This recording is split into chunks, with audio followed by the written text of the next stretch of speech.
I'm the Grouchy Gardener Homestead, and I've had a couple people interested in the making noodles video. I'm gonna make some egg noodles and show you just how easy it is.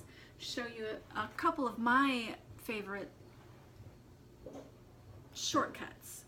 One of which is I use my bread machine for mixing things. Alright, the recipe is simple.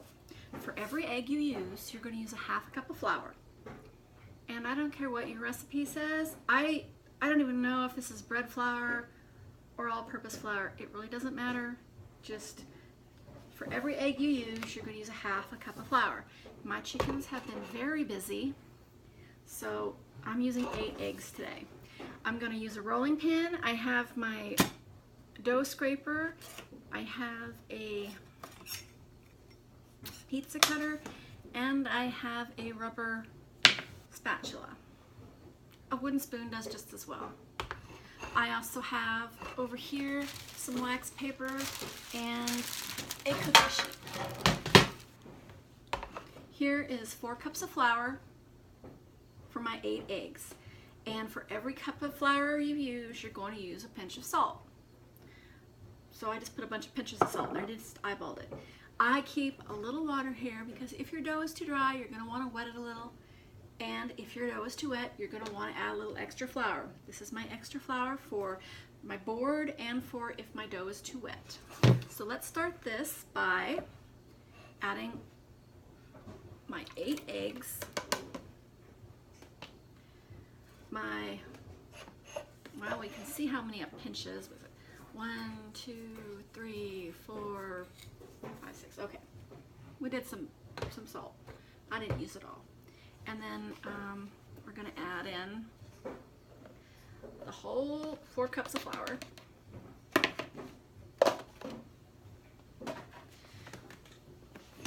We're going to drop this bad boy. Oops. Right into the bread machine. Close it up. The setting we're going to use is just dough only. We're going to start that up. And this is my little plastic table, so it's liable to have a little jump around for a few minutes. And we'll wait for that to mix up. I'll come back when that's mixed. Or I'll stay. All right, we're back, and it's been about 5 minutes, and I'm done with the mixing, I think. We're gonna go ahead and check it. We're gonna push the stop button. I always make such a mess in here. All right, pull out our basket, and our dough, it looks pretty doughy. We're gonna scatter some flour. I added about 2 tablespoons, maybe not even that much, of water into my dough while it was mixing because it did get a little dry. Now, I'm gonna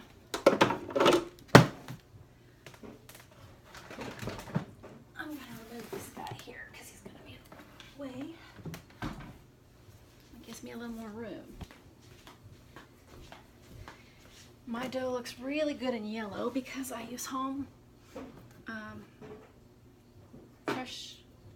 farm fresh eggs. I have chickens and they've been busy, and that's one reason that I am making egg noodles today. I have to do something with all those eggs. And one thing my family does agree on is they like eggs.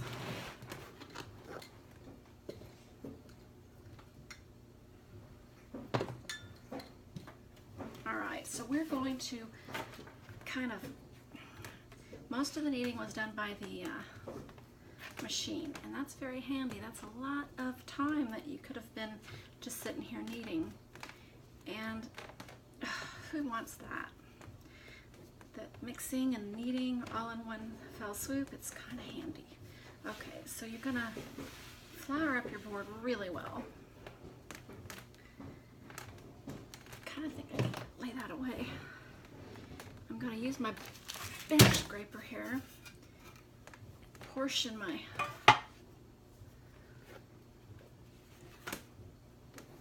dough into different, more manageable portions.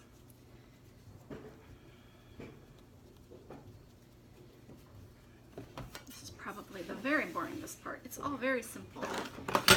And I do have a pasta machine that I have used in the past. And it actually makes the noodles come out perfect, as thin as you want, but my family likes the Amish style kind of fat noodles. So this is just as easy, and I know a lot of people don't have that go-to items, so I'm going to go ahead and show you how to make the noodles on the cheap. Your flour costs hardly anything, barely any salt, and you can mix it right on your board. You don't have to have a bread maker. You can mix it however you would regularly mix your dough. Typically they'll tell you make a well with all your flour. You put your eggs in the middle, you beat the eggs into their liquid, and add a little bit of salt and just keep incorporating the flour until you have a nice dough. But let me tell you, it does turn out fine if you don't do it that way. Oh boy.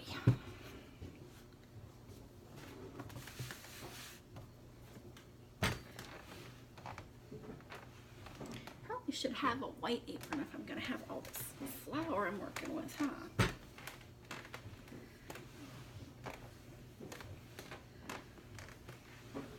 You're just going to run it until your dough gets as flat as you want it to be, as thin as you want your noodles to be.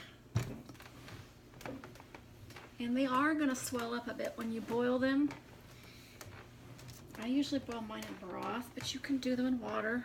They just won't be quite as salty. You're not adding that much salt in them when you add a pinch per cup of flour, so you kind of might want to add some salt straight to the water, just like if you were making spaghetti. All right, I think that's fine. So here's what we're going to do. Let's cut those rough edges off, kind of make them doable.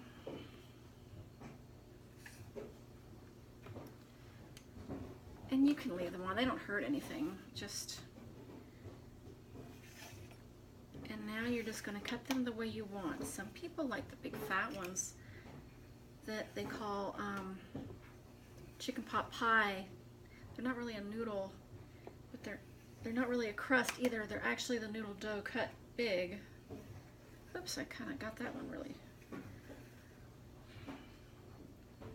crooked.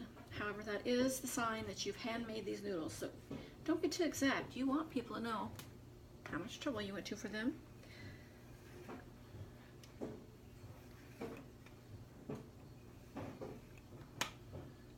You can make them as wide or as thin as you want, as long or as short as you want. Mine's a big mixture of each one. One of my ambitions is not to make a week-long video for you to sit here and have to watch, so you can put more time and effort into it than I am.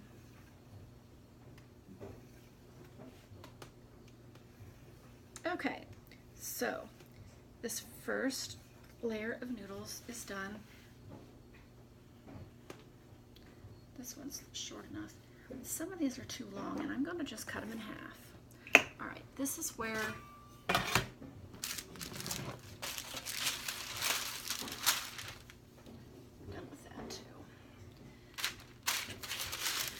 whoops, my wax paper and my cookie sheet come in.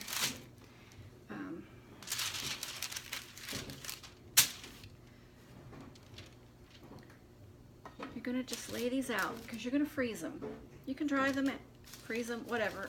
I make these pretty fat, so I'm more comfortable with freezing them or using them fresh. And it's not a lot of trouble to go to lay these out. You want to break them. You want to break them up a little so that they have a little room. You don't want to drop them into the broth or the water you're going to boil them in and then have big globs of dough. Oops, big globs of dough. So you kind of want to separate them enough so that when they freeze, you can break them apart relatively easy.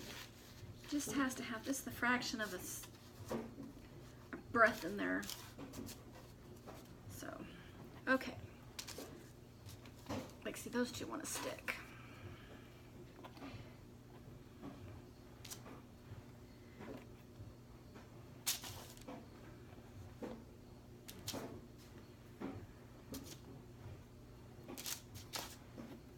I always make them in chicken, but they're good in beef too. Beef broth or chicken broth or, well, whatever you think. And if you make them thinner and use a pasta maker, this is perfectly good pasta. I've made fettuccine this way, and I've made spaghetti this way. You do not have to go out and buy semolina flour to make pasta. You can make pasta with regular flour.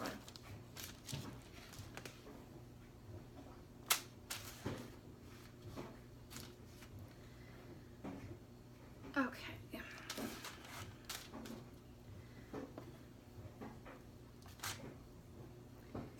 And you're only going to put these on the sheet. You're not going to store them long term like this. You're going to only put these on until they're frozen. And when they're frozen, you're going to come in, break them apart, and put them in a container with a lid so that they don't get freezer yuck. You know, I don't know if they get freezer burnt, but they would get icky just being dry and froze open like that. And more often than not, you're going to find, unless you make a lot, they're not going to last. I mean, I can boil all these up today in broth. I have a whole bunch of beef broth. I might actually do beef broth today. And we'll have some for tonight. There's some in the fridge. That's going to be the go-to for everybody to microwave tomorrow when they're starving. So when I go to make my second layer, I'm just going to have my second sheet on there like that, and that's perfectly fine. I'm going to see if I have enough flour here. Roll it out again, and do like I just did. And my next layer is just going to lay right on top of that layer. When they're frozen, I'll pull them out, put them in a container, probably something bigger, but like this with a lid. And then we'll have